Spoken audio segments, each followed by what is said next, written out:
Line's good. Never on! Whoa. Hard! Hardly. Come on, Brent. Line's good. Got real close.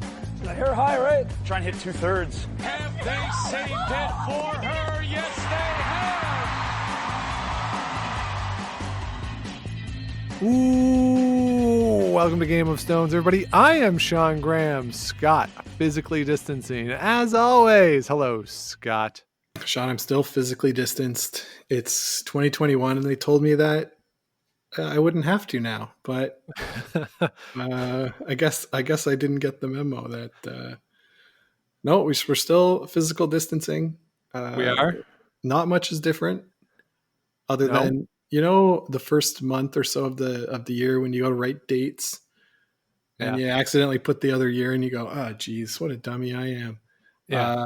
I feel like that's going to happen for a lot longer now, just because I agree. I'm alone.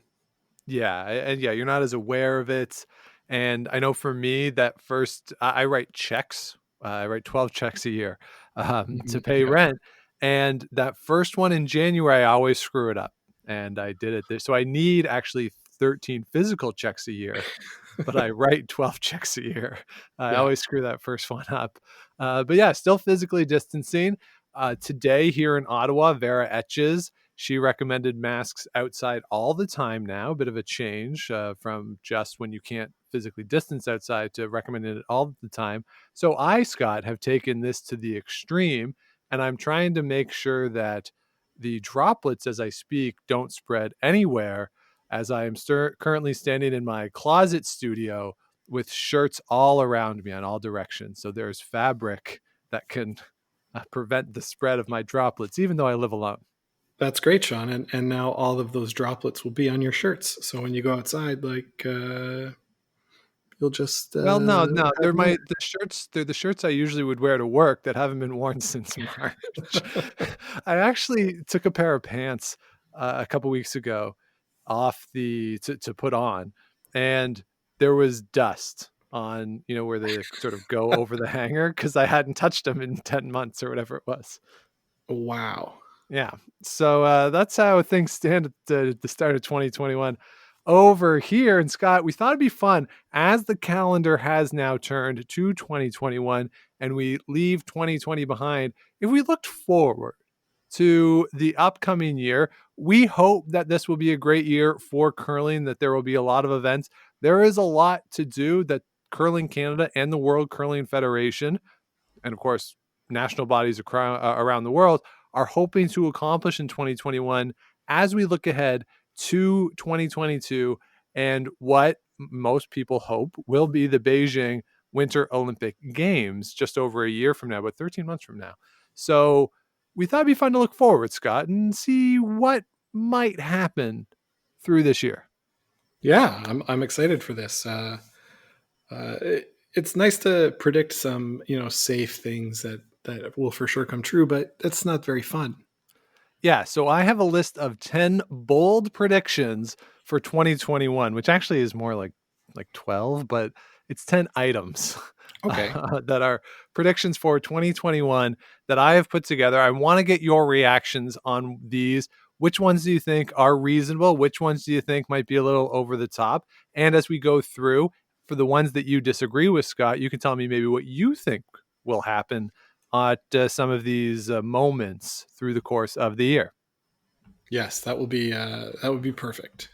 All right. So my first bold prediction of 2021 or for 2021 is that Yannick Schwaller and Elena Stern are the teams that will represent Switzerland in the Olympics, that the teams that you might expect of Peter de Cruz and the Elena Pats, Silvana Tirinzoni combo don't make it, that it's Stern and Schwaller.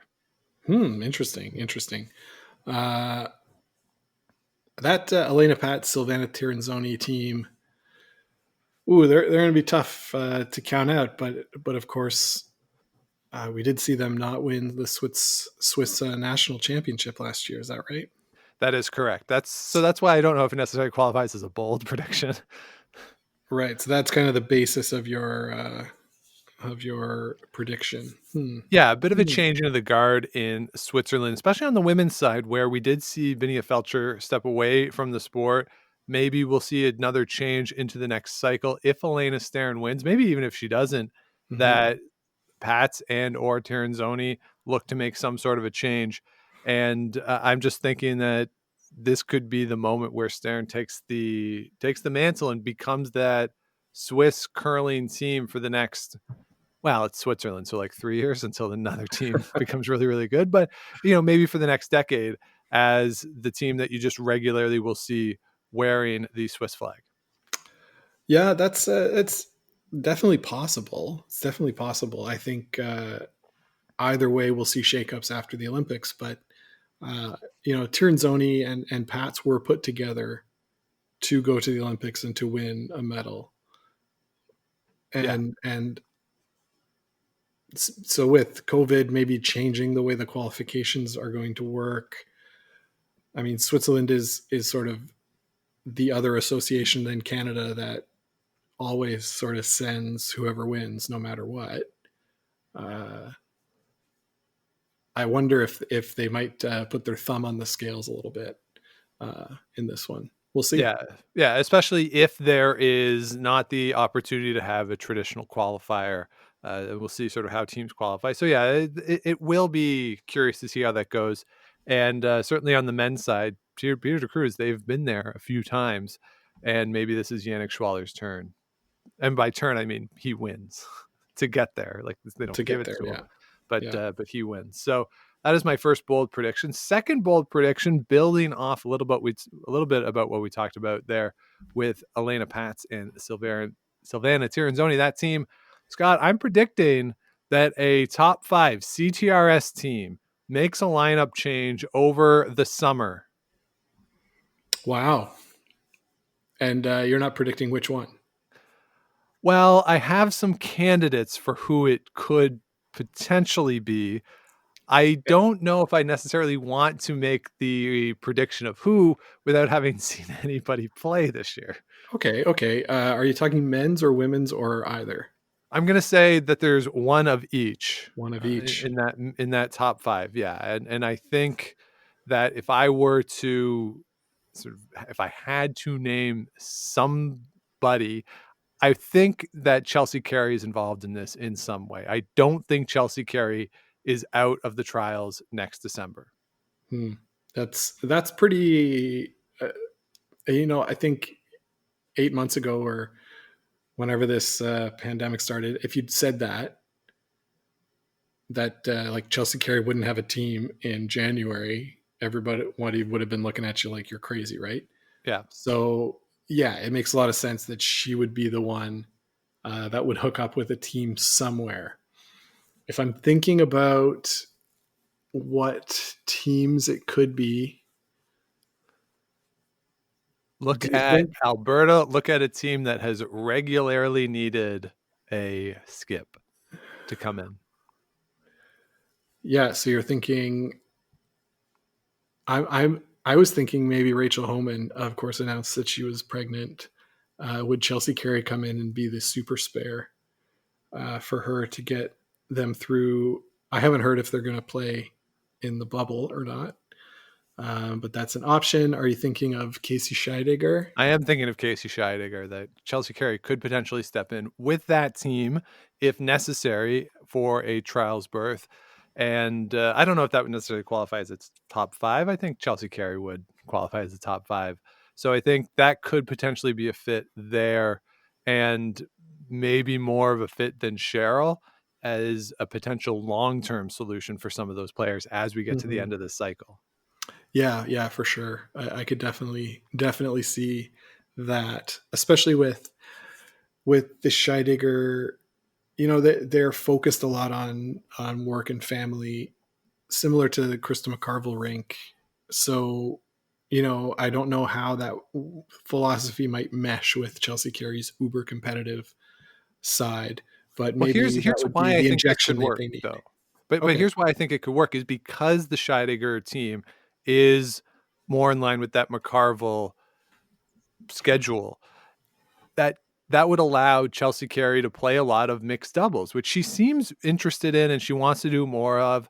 Her and Colin Hodgson play together. They're, from all accounts, best friends off the ice.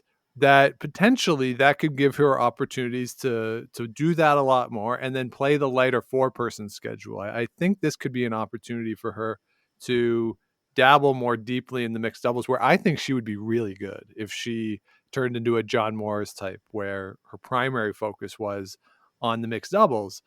I think she has that type of skill set. Yeah, I think you're right. She definitely has that skill set and is like competitive enough and obviously good enough to win at mixed doubles. So yeah, that's something. What about on the men's side, Sean? Do you see?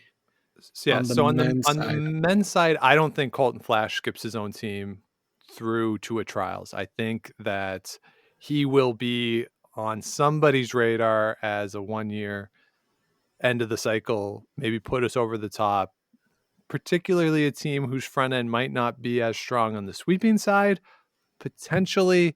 So, would that be a fit potentially with John Epping's team? Obviously someone would have to leave that team, but maybe there's something on that end that could work. And then of course there's always the very distinct possibility that Jeff Walker will never be allowed to go back to Newfoundland. Yeah. But I got, in that case, neither would Colton Flasch. But no, I do think that Flasch gets picked up by somebody. Okay. I'm trying to think of all the possibilities and like, there's not many. Nothing's coming to mind except maybe Gunner. Yeah. Like he picked up Waz this year to play with him, which sort of got lost because I don't know if they played at all. But so that team has seen Alex Forrest leave, and I mean I can see something else, but in the next year, who knows, right? We'll have to wait and see. Yeah. So those are my predictions on team lineup potential changes. Scott, let's go right to it. And let's go to the trials. Let's make our call for who will represent Canada after the Canadian Olympic Curling Trials, which are currently scheduled to take place in Saskatoon in early December. Scott, I'm taking Brendan Bottcher. I'm taking Rachel Homan. There is a 0% chance that Rachel Homan does not participate in this event, barring some sort of injury. She's walking down the street and trips on the sidewalk or something, slips on an icy patch, and something bad happens. But Rachel Homan will be there. I think that this team is there's one thing that we know about Rachel Homan, both from watching her on TV and being around the Ottawa club, that they are not ones to give up. They're not ones to sort of feel sorry for themselves. That what happened back in 2018 in Korea, that is something that that they want to fix, that they want to rectify that, and they're going to come, I think, just guns a-blazing. We have seen them roll through competitions before. I think if they play in the Scotties, like, don't take that seriously in terms of the fire that you're going to see from them. December, all systems go. I think they just run roughshod through the field in December and go through to the Olympics for Canada. They're obviously the favorites going in, right? Yes. I can't see Jennifer Jones being favored over Rachel Homan at this point in their careers. No, the only team right now that you would think about as a threat would probably be Carrie Anerson. That's right. Yeah, that I would agree with that. I think the fire that Homan has all the time has definitely mellowed a bit as she's gotten a little bit older, had her family expand, a little more perspective on things, but it's still there. And I wouldn't underestimate the fact that they really want to, I'll use the word atone, although I don't think that's really what they have to do, but atone for their performance in 2018 to sort of show not only the rest of the country, but themselves that they've got it in them, right? They know that they do, and they want to show it. Yep. they're elite athletes for a reason. They've got that fire inside them, and nothing would be better than them being able to go and sort of atone or avenge their defeat in 2018. That said, Sean, if your prediction is not true and they lose in the trials, I could see their team breaking up right then. Like on the spot, like before they get to the podium to get the silver medals. Silver medal, yeah. And that would be, of course, Emma not playing with them anymore and them shifting to an Alberta base as a team. Right. Yeah, that would be the case. Well, we know Danielle Inglis will probably be there. So does Emma do the Garrett Cole and put on a Team Inglis hat while she's standing on the podium? Yes, that would be amazing. I'm there for that. And then on the men's side, here's what I'm thinking, Scott, with Brendan Bottcher. Obviously, 3 consecutive Brier finals. We'll see if there is a Brier this year, how they finish, assuming that they make it into the Brier. I'm almost hoping that we get a redux of the Brad Gushue situation where we have a team in the country whose primary goal is to win a Brier. It was, I enjoyed it I know Brad Gushue didn't enjoy it, but for the decade that it was the case where every team in the country was elite team, wanted to win the Olympics. Primary goal, really just win the Olympics. And Brad Gushue was sitting over here, was like, I've done that. I want to win a Brier. I want that again. Mm-hmm. So I think it'd be fun if the Bottcher team goes, wins the trials, gets to the Olympics, wins a gold medal, and then we have this situation again where that would be their top goal, potentially.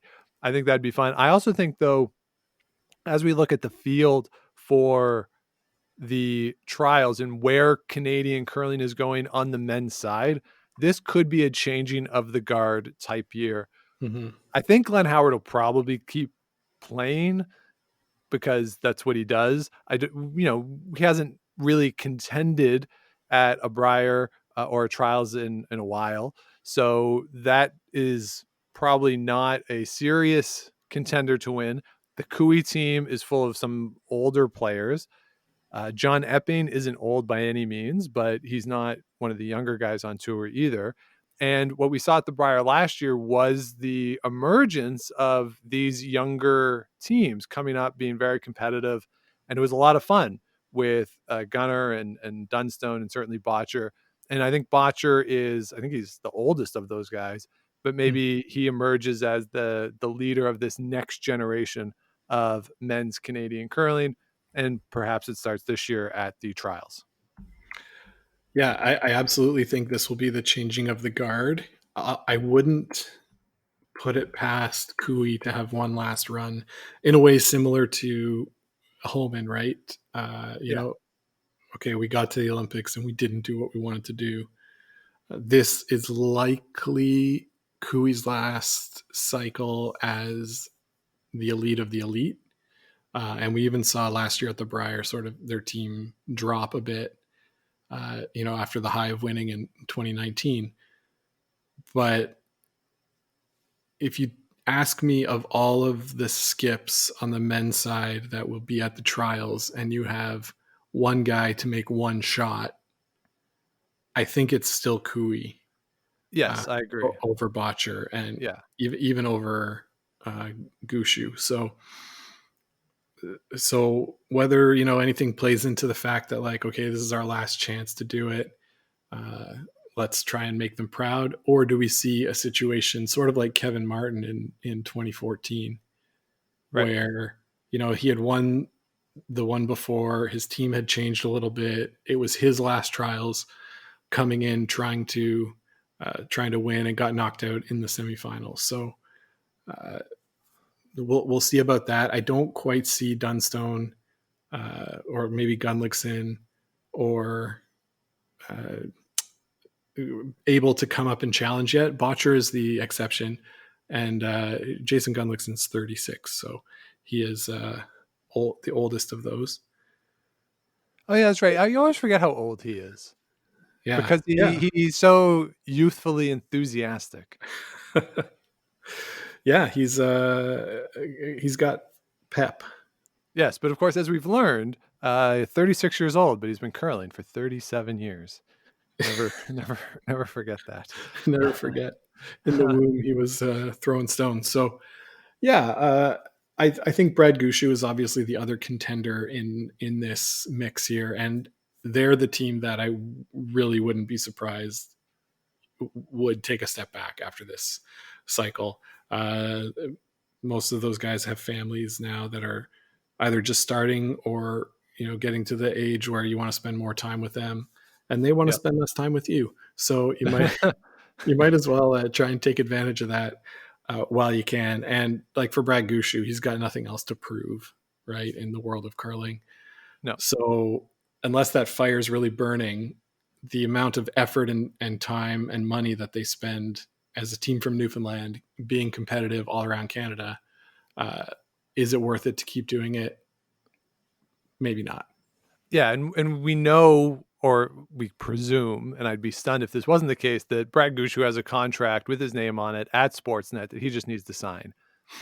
He's there enough. He's put on air enough that will become a full-time gig for him when the time comes that he retires. Nichols, I think Nichols could probably be good on TV as well. And then we would just see where Gallant and Walker go to. I don't think they'd be done by any means. And hey, maybe Gallant finds guys, goes picks up Casey, and they put together some sort of PEI contingent. Who knows?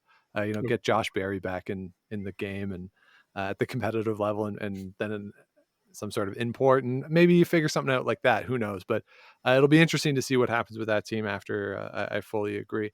But in terms of the young teams, I also forgot to mention they weren't at the Brier last year, but Tyler Tardy is another one that when we're looking at a change into the guard, can't forget those guys out of BC. And it'll be fun if they are as competitive as we think they will be to have BC as a contender at Briers again. Yeah. And let's not be surprised, Sean. I don't know if they'll have the points to qualify to get into the trials, given the way things are going. But if there's pre-trials, who knows? If there's a pre-trial, yeah.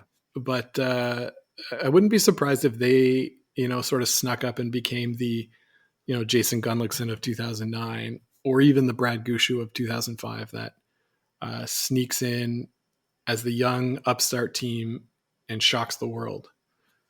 So. Right. Yes. I don't know if Gunner really shocked the world in 2009.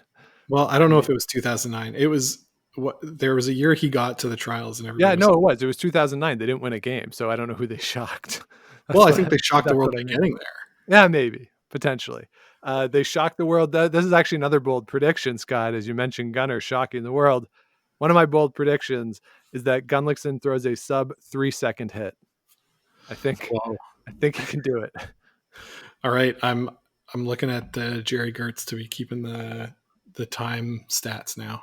Yeah, get your stopwatches out whenever he throws one. There was a shot at some point where during those trials in 2009, it was a morning draw because Russ was on it, and that was when Russ was doing the morning draw with Mudryk, and it wasn't the feature game, but they went over to it, and Russ is like, "Hey, here's a little hack waiter," and he just whipped it and made it. Like the people from the other sheet were coming over to give him high fives and stuff. It's like it was kind of crazy. Little hack waiter. Oh boy. Yeah. So my next bold prediction for 2021, Scott, is that for the mixed doubles Olympic spot in Canada, which I realize this won't necessarily be a 2021 thing. I believe the trials for this would happen in January 2022, but it's part of the 2021 cycle. Mm-hmm.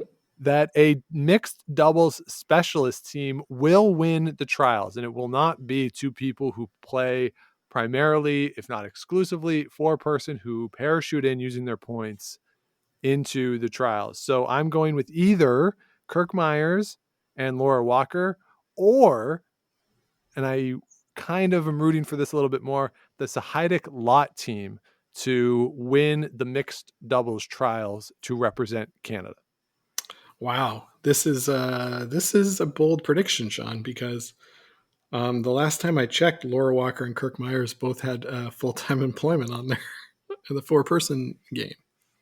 Yes. Now I realize that this would involve them losing and neither of their teams winning, but they do play in the mixed doubles still. They participate.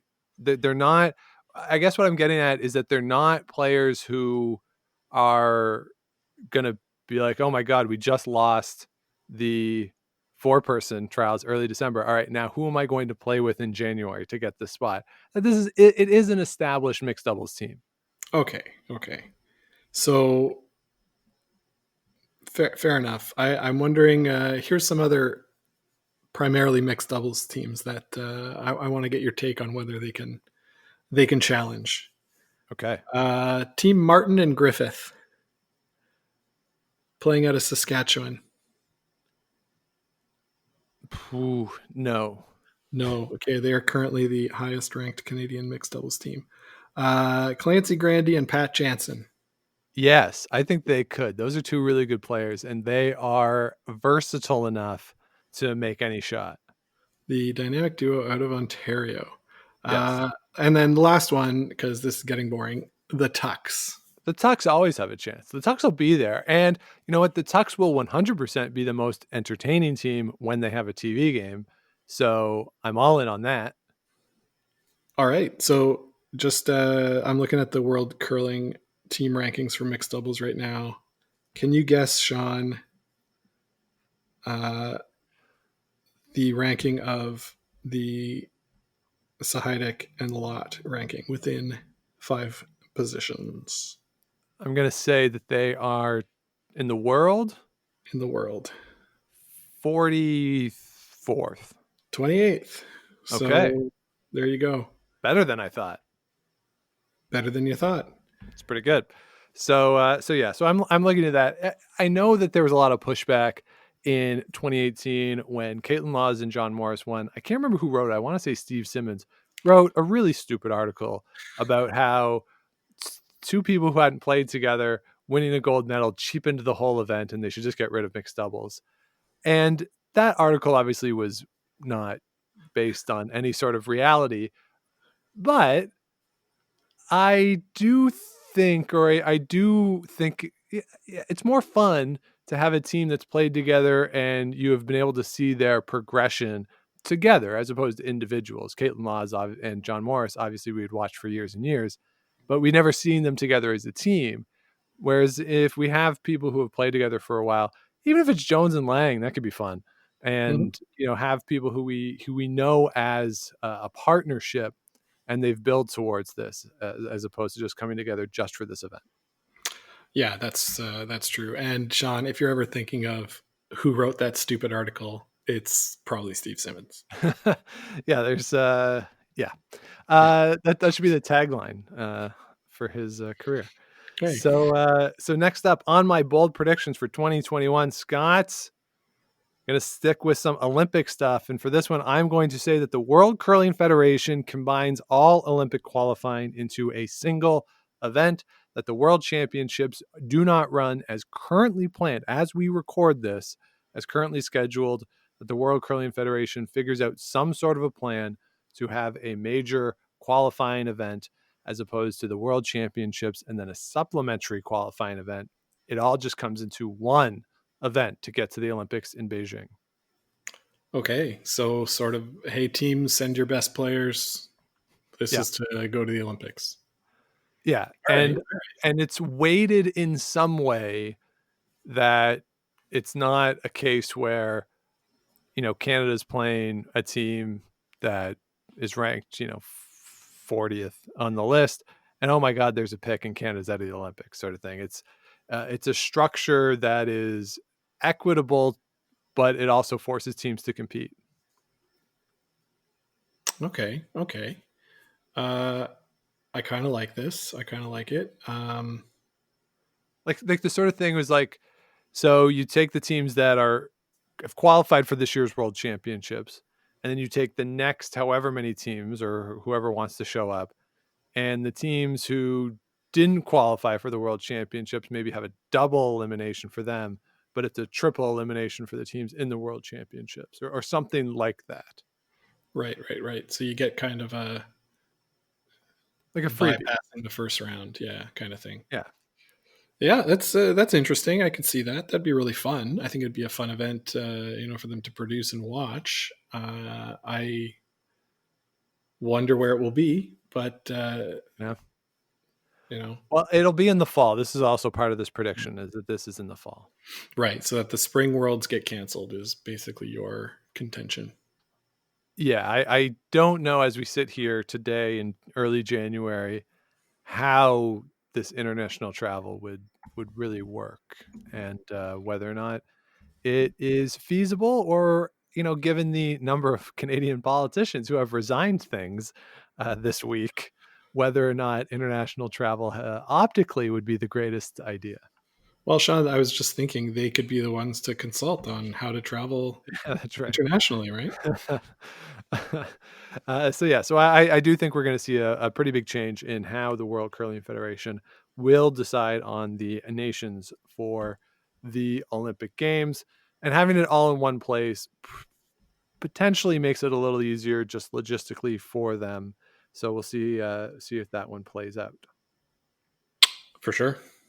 All right, my next bold prediction. Now, this might be the boldest one of all. Oh boy, give it to me. Curling Canada will make a decision that people don't like. Shocking. I know. But people will criticize Curling Canada over some decision. Wow, Sean, this is definitely your boldest prediction ever. Yeah, I I gotta say, you're crazy. Definitely no chance of this happening. Come on, we all know it'll happen. Yeah, it happens all the time, happens every year. I don't know what it'll be, though. I'm guessing it'll be some sort of minor something.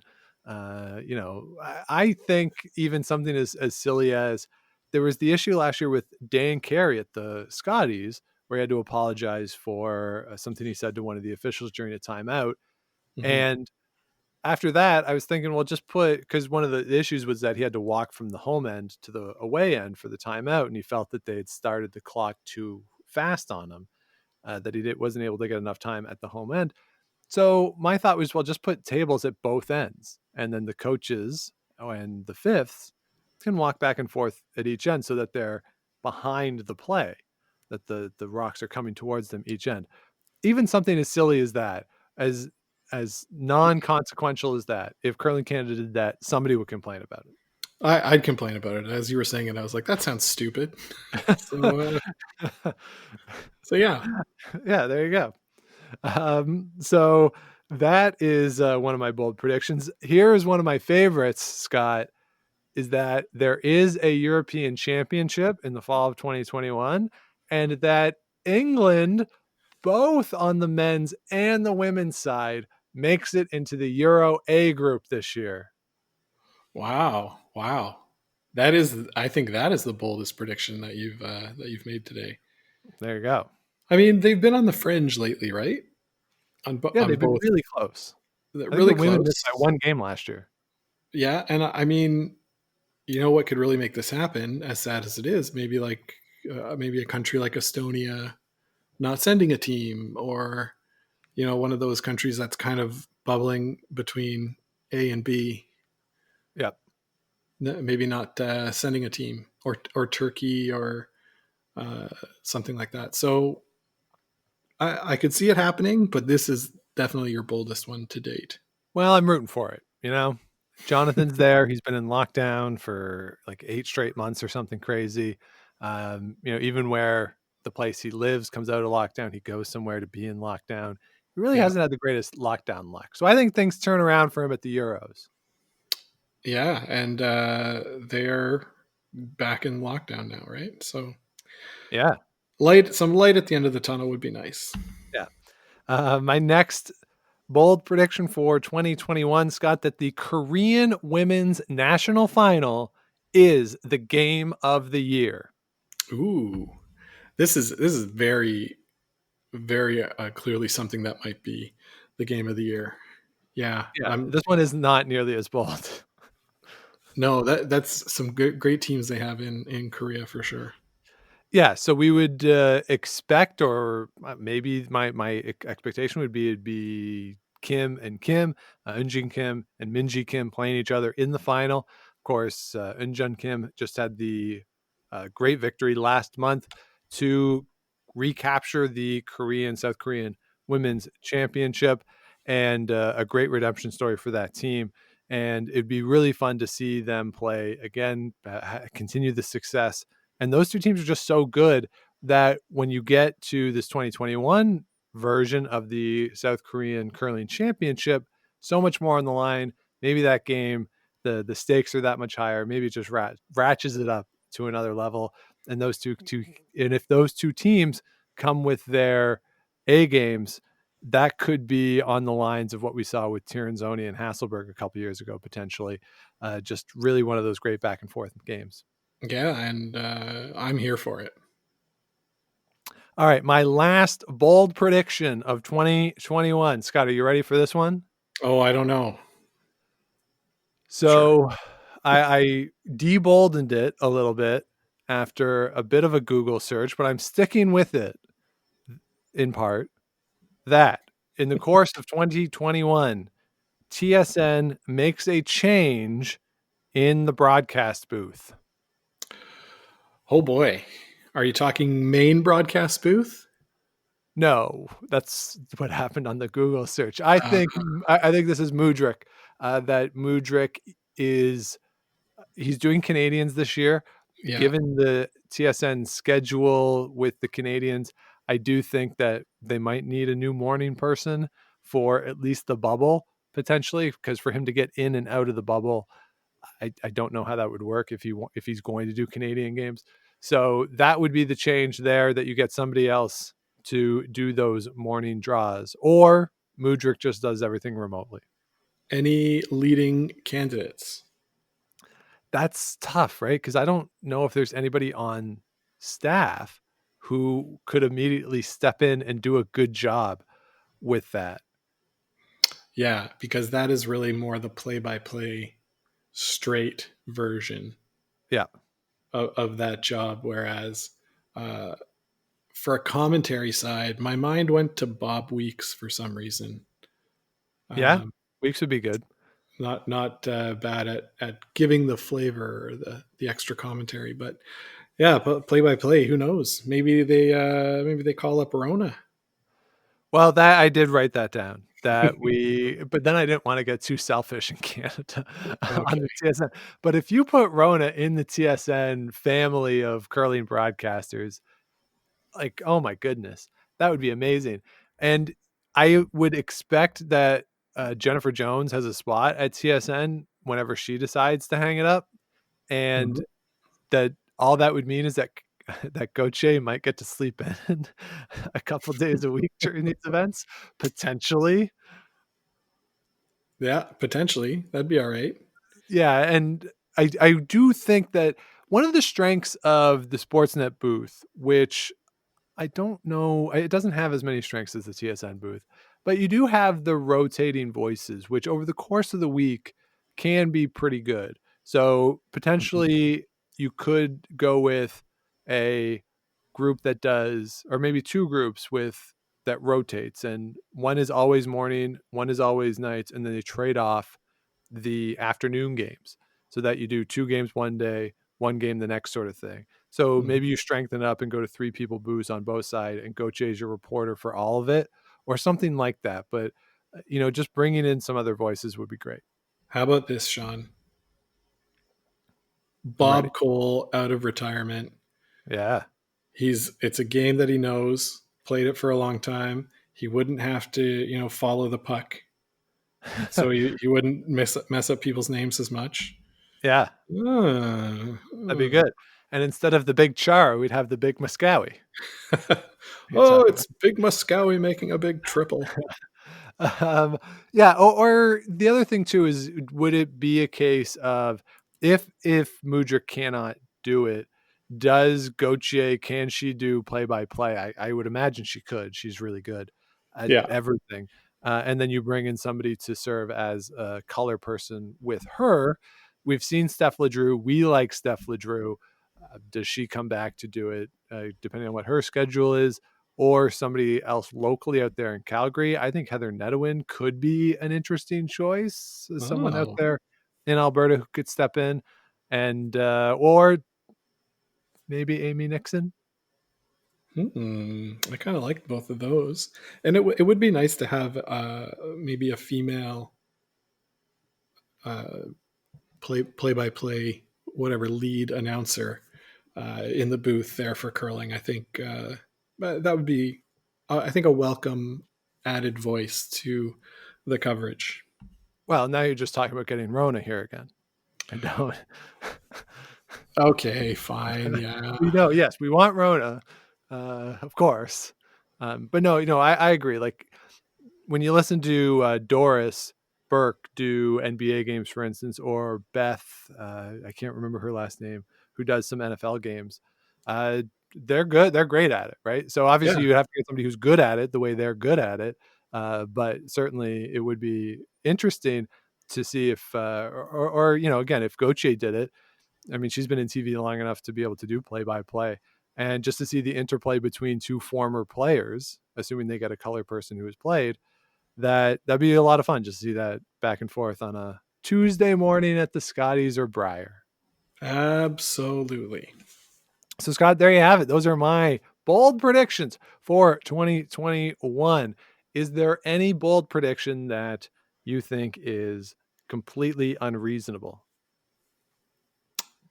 Well, that Curling Canada will make a mistake, Sean. Obviously, that's not going to happen. But Obviously. no, I'm going to add just my little a little bonus bold prediction for you here. All right. So, mixed doubles at the Olympics will be going from 8 teams to 10 teams in 2022. Okay. So, obviously, we're going to get 2 new nations that weren't there in 2018. Yeah. But my big prediction is that one of those nations is going to be from a non-traditional curling power. Okay. All right. Do you want to take a shot at which non-traditional curling power that will be? So I don't really want to, but I'll put it between 2 different nations right now, and that will be either Australia or Hungary. Okay. I think Hungary is probably a safer choice. So I'm looking at the world rankings by association right now, and Hungary is 15, and they've dropped 6 slots. Yeah. Since whenever They've the last made one the was. playoffs at a mixed doubles at least, and probably have won a game or 2 in the playoffs. And they've got the number 6 ranked team in the world and the number 13 in mixed doubles. Okay, so this is no longer a bold prediction. Well, if they're at 15th in the world rankings right now. Yeah, but they have a team tough. that's 6th and a team that's 13th. Well, they still got to perform at the right time. It's not a gimme, but a non-traditional curling power nation, somebody that we haven't seen at every men's and women's worlds, right, or even a few, right? So for sure, that's my prediction. Okay, I like it. I'm gonna go. What? Maybe the Belgians. How about them? We got an email from a member of the Belgian curling team. We were trying to set up an episode. It was a great idea that we got. So I'll give a shout out when we set that episode up. But shout out to Belgium. I love Belgium. Scott, I've been to Belgium 4 times, all part of work, and I've never had a Belgian beer in Belgium. Wow. I know. So, all right. So you got a non-traditional curling power. Does a non-traditional curling power sneak into the 4-person team? I would say no. Okay. All right. So there you have it. Our predictions for what will come in 2021. I've written all of these down. At the end of the year, we will revisit them and let's just see how stupid some of these were. And so Gunnar, if you're listening, 3 seconds, bud. Just whip it. Doesn't even have to be in a game. Just go do it in a practice. That would be great. Do it in a practice, tweet it. Yeah. Give me a 1-for-1 on that. So that'll do it for this week. Hope everybody had a healthy and happy holiday and that 2021 finds you well. As we said at the end of 2020, looking forward to this year and continuing to do the show. Hopefully it can, keep building this community that we have here with the show and some of the other curling podcasts, which we've very much enjoyed being a part of. So please come along with us and subscribe if you have not yet, wherever it is you get your podcast. Give us the likes, the ratings, comments, all that good stuff helps other people find the show, keeps us growing. And be sure to let us know what you want to hear on the show. You can email us gameofstonespodcast@gmail.com, or you can find us on Twitter and Instagram at Game of Stones Pod. Scott is at Scott Lakes TV, and I am at the Sean Graham. And head on over to gameofstonespod.com. You can find all of our past episodes there, as well as the link to the t-shirts, which we are still selling. All proceeds going to Food Banks Canada, and we are matching those proceeds. Now, Scott, we did not coordinate our end of year donations, so I don't know what the total is up to, but because we didn't say who was doing the matching. So I don't know. I did one. Did we match together and basically turn it into like a quad donation? I think we might have, Sean. Yeah. Okay. So we like double matched for this last batch. There you go. It's all good though. All good cause, right? Yeah, absolutely. No regrets about that. So I also gave a donation to the Sandra Schmerler Foundation as a Christmas gift to myself. You know, we talked about what would be a good Christmas gift. Sandra Schmerler Foundation is another one. So a lot of great causes out there. And look out for the curling calendar that the 2021 one, which is not men or women this year. It's a mix of everybody. And all the proceeds from that go to some great causes as decided by the curlers themselves. So a lot of great causes, a lot of things you can purchase curling related, whether it's our shirts or the calendars or some other merch. That is all going to great causes as we turn the page to 2021. So, Scott, Sean, that's it. First episode of 2021 in the books. What do you think? I like it. I think it's pretty good. Did you make any bold predictions last year that we forgot to revisit? I don't know. I don't think so. Okay. I don't think we did either. I'm just double checking. No, because last year there were games to talk about, right? We Yeah. probably did a Continental Cup discussion or something else discussion. We had actual curling to talk about. We didn't have to come up with these type of what do we do shows. Of course. Of course. But I'm sure if I did make predictions, they were all correct. And I think it was pretty plain to see in early January that all of curling would be shut down. Yeah, that would have been a pretty bold prediction. Yeah. And yeah, whatever predictions, if we did make some last year, other than the Scotties, Briar, and maybe if we said any predictions about the Continental Cup, other than that, they're all moot. They don't count as wrong predictions, I don't think. They're moot. It's like they were taken off the board. It's like a bet at Vegas. If you bet on the game and the game gets rained out, you don't lose the bet. The game is just off the board. True that. 2020 off the board.